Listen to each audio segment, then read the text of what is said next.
네, 반갑습니다. 새사랑교회 성도 여러분, 오늘 부부에 대한 강의를 맡은 오주원입니다.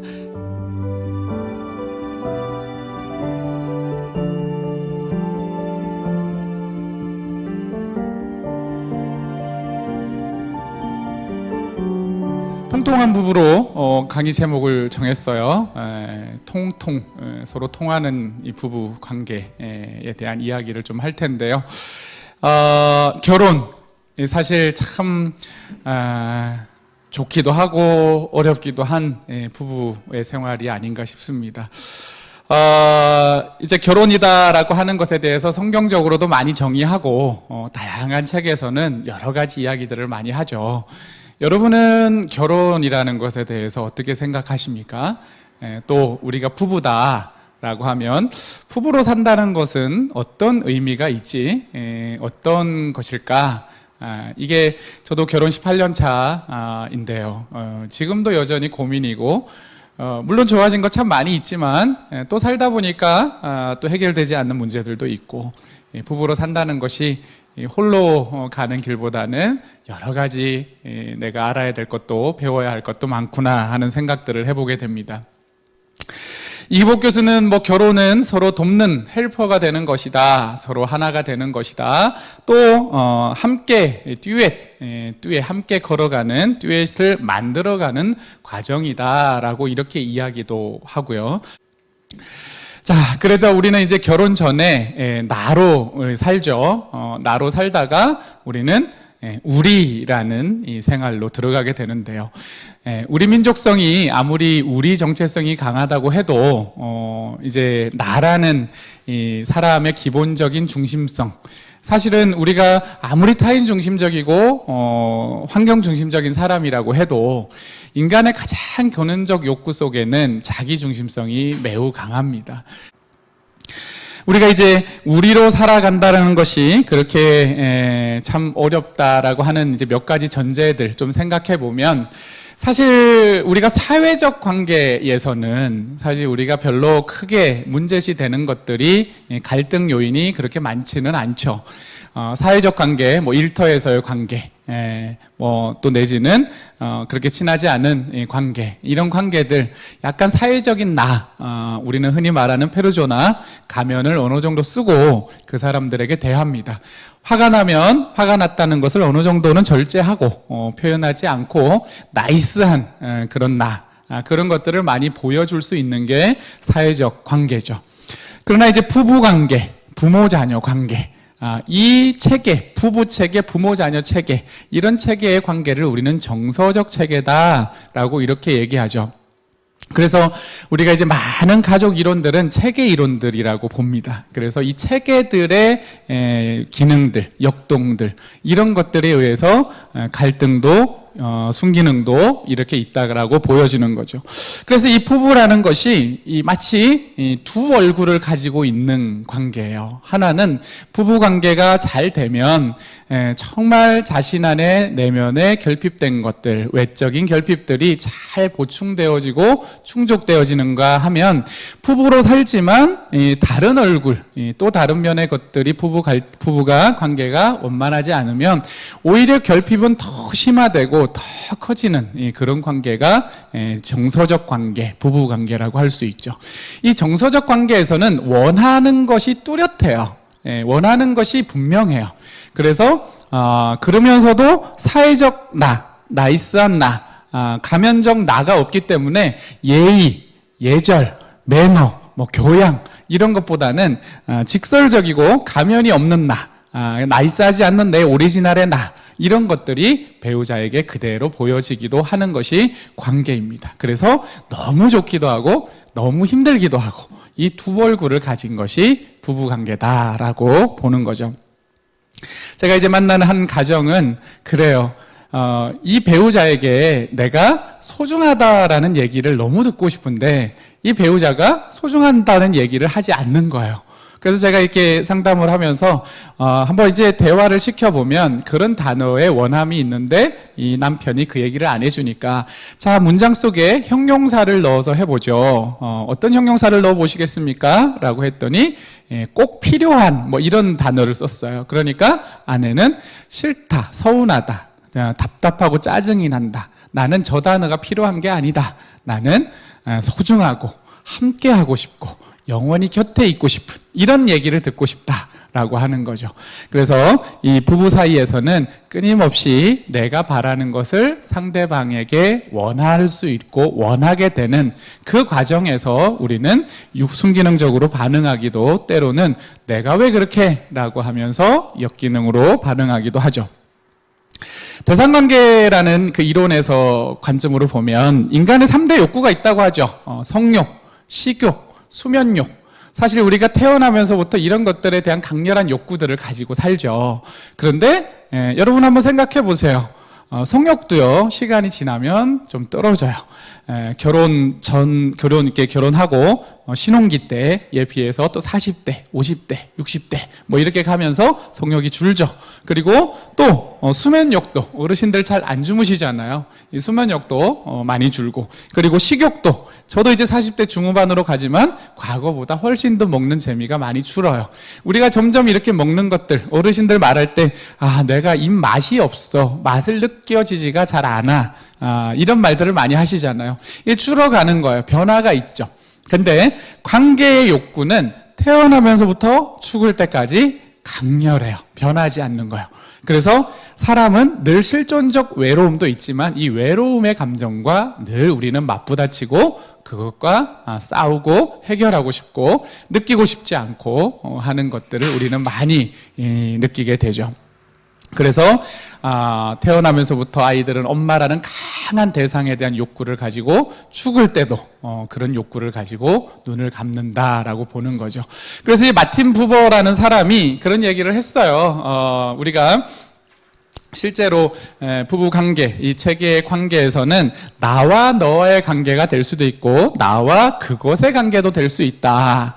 나와 너의 관계가 되는 게 우리가 참 만남이다. 참 만남이다. 이렇게 얘기를 하는 거죠. 그래서 그것의 관계는 그냥 겉으로 드러나는 이야기들, 마음이 없고 겉으로 들어가는 이야기를 일방향적으로 하는 것이 이 나와 그것의 관계라면, 참 만남이라는 것은 나와 너의 만남, 그래서 내면의 이야기들까지 소통할 수 있는 관계가 이것이야말로 나와 너의 참된 관계다라고 이렇게 정리를 했어요. 근데 여러분, 이렇게 전제하는 이론들만 가지고 우리가 볼 때 사실 그렇다고 부부관계가 원만하게 수월하게 될 수 있는 건 아니잖아요. 우리가 어쩌다 부모, 어쩌다 부부 뭐 이런 얘기를 해요. 아이가 태어나면 부모가 되듯 결혼식을 올리고 나면 우리는 또 부부가 되듯 어떤 것에 전문성을 띠지 않고 우리는 그냥 부모가 되고 부부가 되죠. 그런데 그만큼 전문가가 된다는 것은 꽤나 많은 시간 배우고 익혀야 할 것이 많은 거죠. 그래서 결혼 생활도 우리는 실력이 필요하다. 저는 그렇게 좀 정리해보고 싶습니다. 대화도 배워야 하고요. 사랑하는 것들, 존중하는 것도 배워야 하고, 여러 스텐버그가 말하는 3가지 사랑의 요소도 우리가 또 배워야 하고, 여러 가지를 배워야 하는데 지금도 배워야 하고, 저희는 지금도 배우고 있고 앞으로도 배울 것이고요. 여러분들도 계속 그 배움 속에 부부관계를 또 이루어갈 거라고 생각을 해요. 오늘 또 에리 프롬은 이런 얘기를 했어요. 그럼 사랑이라는 게 뭐냐? 사랑을 좀 정리해보면 4단어로 정리해볼 수 있겠다. 그것이 돌봄, 책임감, 존중, 이해, 이런 것들이다. 이런 것이 부부관계 안에서 사랑이라는 그런 것이다. 사랑이라는 것은 내면적인 것도 있지만 드러나는 것이에요. 관계에서 나오는 게 사랑이죠. 나는 마음이 있어. 말 안 해도 다 알아. 말 안 해도 모르겠어? 이런 얘기들 우리는 흔히들 종종 우스갯소리로 하잖아요. 그러나 이 관계에서 표현하지 않는 것은 사람은 알 수가 없죠. 그래서 돌본다, 존중, 책임감, 이해, 이런 것들은 이타적으로 사람에게 내가 당신을 사랑한다라는 것이 마음에서 행동으로 옮겨지고 보여지는 것을 사랑이다라고 에릭 프롬은 그렇게 정리하기도 해요.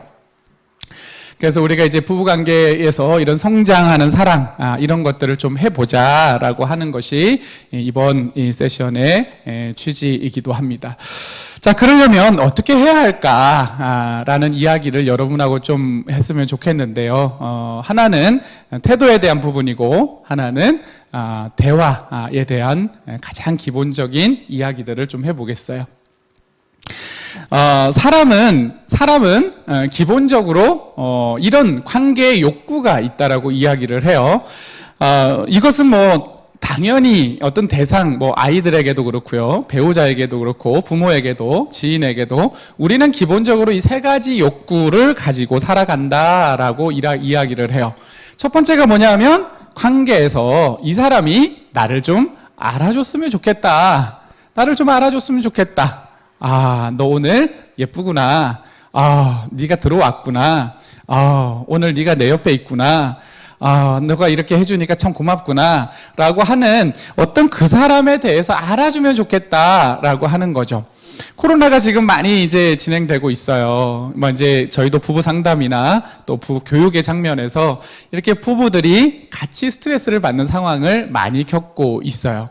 그런데 같은 스트레스 상황인데 사람들이, 이 부부들이 지금 상대가 겪고 있는 스트레스에 대해서 별로 인정해주거나 알아주는 게 참 부족해요. 우리나라 사람들의 이렇게 대화하는 패턴을 이렇게 잘 들어보면 우리는 마음 이야기를 하는 그런 대화는 하지 않아요. 참 신기하게도요, 상담을 와서도 이야기하실 때 내 마음이 이래요 라고 말하지 않아요. 다 무슨 얘기를 하면 상대방을 이야기를 해요. 그리고 상황을 이야기해요. 어제도 제가 이제 한 커플을 상담을 하는데 그런 얘기를 하는 거죠. 막 그 얘기를 들으니까 제가 막 이렇고요, 늘 저런 식이에요. 막 저게 참 그래요. 왜 저렇게 말을 하는지 모르겠어요 라고 하는 거죠. 그래서 마음은 어떠신데요? 라고 물었더니 섭섭해요 라고 하는 거죠. 그러면 처음부터 섭섭해요 라고 말하면 되지, 왜 그 얘기는 하지 않고 장황하게 설명하고 그리고 상대방을 비난하듯이 말하세요 라고 말했더니 그러네요 라고 말하면서 감정을 얘기하면 내가 구차해지는 것 같아요 라고 이렇게 말을 하더라고요. 굉장히 중요한 포인트예요. 우리는 약간 감정과 정서에 대한 이미지가 좀 약하다, 미성숙하다, 어른스럽지 못하다 라는 이런 느낌으로 우리는 많이 가지고 있죠. 그렇기 때문에 겉얘기, 사실 얘기, 그리고 주변거리를 얘기해서 깨달으라고 계속 이렇게 설명을 하는 대화들을 우리는 많이 해요. 근데 사람은 기본적으로 관계를 할 때 이 사람에게서 내가 어떤 것을 이야기할 때 나를 좀 알아주면 좋겠다. 그리고 나를 좀 이해해 줬으면 좋겠다. 그리고 나를 좀 존중해 줬으면, 그리고 내가 한 거에 대해서 좀 이렇게 인정해 줬으면 좋겠다라고 하는 거죠. 모든 관계는 이 세 가지를 아직 안 될 때, 그때 갈등은 시작돼요. 당신 수고했네. 당신 고생했겠다. 이렇게 말해주면 되는데, 나도 그렇게, 코로나 시국에 다 당신만 그래. 다 똑같지 뭐. 다 그렇게 힘들게 견디는 거야. 나도 직장 가서 힘들지 뭐. 이렇게 얘기하는 거, 이럴 때 오히려, 그 얘기를 듣는 상대는 화가 나죠. 사람이 알아주지 않고, 인정해주지 않고, 보상해주지 않고, 이런 존중해주지 않을 때 사람은 기본적으로 화가 나요. 그래서 우리는 화가 나면 비난을 하죠. 비난을. 당신은 그게 문제야 라고 말하면서 비난을 하죠. 이게 이제 역기능으로 가는 패턴의 시작이에요. 자, 그러면 사람은 기본적으로 보호의 욕구가 있다고 제가 여러분에게 말씀드립니다. 보호의 욕구가 있어요. 힘의 욕구도 있지만 보호의 욕구가 있어요. 아무리 내가 잘못했다는 것을, 또 내가 그거 실수했다는 것을 알아도요, 상대, 배우자가 나에게 그것을 탓하는 것처럼 말을 하잖아요. 탓하는 것처럼 말을 하면 사람은 기본적으로 그 마음에서 나를 방어하고자 해요. 사람에게서 이렇게 이제 인간의 기본적인 세 가지 욕구, 알아줬으면, 존중해줬으면, 보상, 인정해줬으면 좋겠다라고 하는 것인데요. 그것을 보상받았을 때, 인정받았을 때, 이해받았을 때, 그랬을 때 사람이 느끼는 감정은 행복하고 사랑이라는 감정이에요. 그래서 사람이 나에게 좀 이게 이해해주고, 당신 고생했겠다. 나도 고생했지만, 당신은 힘든 상황에서 집을 이렇게 치워놨네, 썼네, 라고 이런 말들을 보상해주고, 또, 여보, 나 너무 힘들어. 힘들어. 진짜 힘들어. 이랬을 때, 당신만 힘든 거 아니야. 라고 말하는 게 아니고, 그래, 당신 진짜 힘들긴 하지. 라고 이렇게 말해서 이해해 줄 때, 이럴 때 사람들은 온몸에서, 행복이라는 정서 에너지, 그리고 사랑이라는 이 정서 에너지가 굉장히 활발하게 활동한다는 거예요. 오히려 그런데 이런 욕구들을 내가 경험하지 못할 때, 그런 것들을 내가 받지 못할 때는 분노, 굉장히 분노가 상체 중심으로 주먹까지, 머리까지 굉장히 강렬하게 나온다는 거죠. 그리고 또 불안, 우리 관계에 대한 불안, 내 삶에 대한 불안, 이런 것들이 심장에서 수면의 장애도 오기도 하고 굉장히 염려하는 걱정이 많은 그런 상황으로도 온다라는 거죠. 그래서 우리는 이런 모든 관계에서 우리가 가장 강렬하게 배우자에게 원하는 욕구의 세 가지 알아줬으면, 존중해줬으면, 이해해줬으면, 그리고 보상, 인정해줬으면 좋겠다. 요 세 가지만 배우자에게 그렇게 말로 또 태도로 비언어적인 것으로 한다면 우리는 굉장히 부부관계의 긍정적 순기능들을 많이 경험할 수 있겠죠. 그래서 이 말라부드라는 사람이 이런 얘기를 했어요. 존중받고 싶으면 존중하게 대하라. 내가 존중받고 싶은 만큼 존중해서 대하면 우리는 배우자와의 관계에서 굉장히 친밀도가 높아질 것이다 라고 하는 거죠. 자, 그래서 여러분과 첫 번째 우리가 한번 생각해 봐야 될 것은 뭐냐면 이런 이게 자극이에요. 자극. 우리는 늘 배우자와의 자극을 주고받으면서 이렇게 살아가요. 이건 어렸을 때 아이들도 마찬가지예요. 우리는 스트로크라고 하면서 이 이게 심리적 양식이라는 표현을 써요. 이 펄스라는 사람은, 이 버니라는 사람은 심리적 양식이라고 해서 스트로크라는 말을 쓰는데, 이 스트로크는 뭐냐면 어렸을 때는 비언어적인 스트로크라고 해서 긍정적으로 부모가 자녀에게 접촉해주는 경험이에요. 이 따뜻한 접촉의 경험이 아이들의 심리적 양식, 여기에 인정기하라는 게 있어요. 헝거죠, 헝거. 가난한 타인으로부터 들어오는 따뜻한 온기, 그런 것에 대한 헝거가 있는데, 기본적으로 심리적으로 그런 게 있는데, 어릴 때는 따뜻한 접촉의 느낌이, 신체적 접촉의 느낌이 이런 온기가 돼서 심리적 양식을 긍정적으로 만든다라고 이렇게 보는데, 이제 조금 커가면서 성인이 되고 이런 관계에서는 이 신체적 접촉도 있지만 더 중요한 것은 언어적 접촉, 언어를 통한 들어오는 이야기들, 그리고 비언어적인 막 아이 때처럼 안고 하는 건 아니어도 비언어 속에 따뜻하게 느껴지는 표정, 그리고 미소, 아니면 제스처, 이런 것들이 있을 때 이 관계에서 그런 것들이 훨씬 더 긍정 스트로크가 채워진다는 거죠. 우리가 부부가 함께 이제 할 때 먼저 생각해 봐야 되는 것이, 내가 아내와 긍정적 스트로크를 어떻게 하고 있나, 아니면 내가 아내와 부정적 스트로크를 어떻게 하고 있나. 자, 어제 제가 집에 들어갔어요. 들어가면서 아내가 저기에 앉아 있길래 이렇게 얘기했죠. 여보, 오늘도 잘 지냈어요? 라고 하면서 들어갔어요. 제가 한 9시 반쯤에 들어갔는데, 오늘도 잘 지냈어요? 라고 이야기해 줄 때, 이런 것들은 굉장히 긍정적 스트로크죠. 아내에 대한 따뜻한 질문이에요.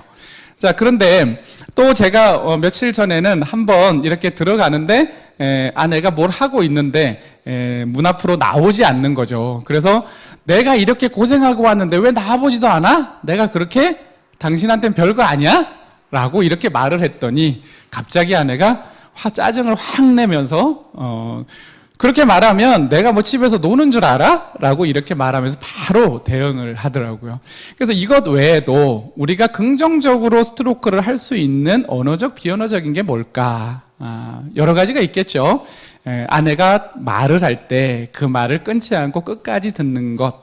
남편이 피곤하다고 할 때 내 언어로 남편에게 무슨 문제가 있는지 꼬치꼬치 깨묻기보다는 남자들은 좀 피곤하고 스트레스를 받으면 쉬고 싶어 하니까 그래 여보 좀 들어가서 쉬어요 라고 그렇게 배려해 주는 것.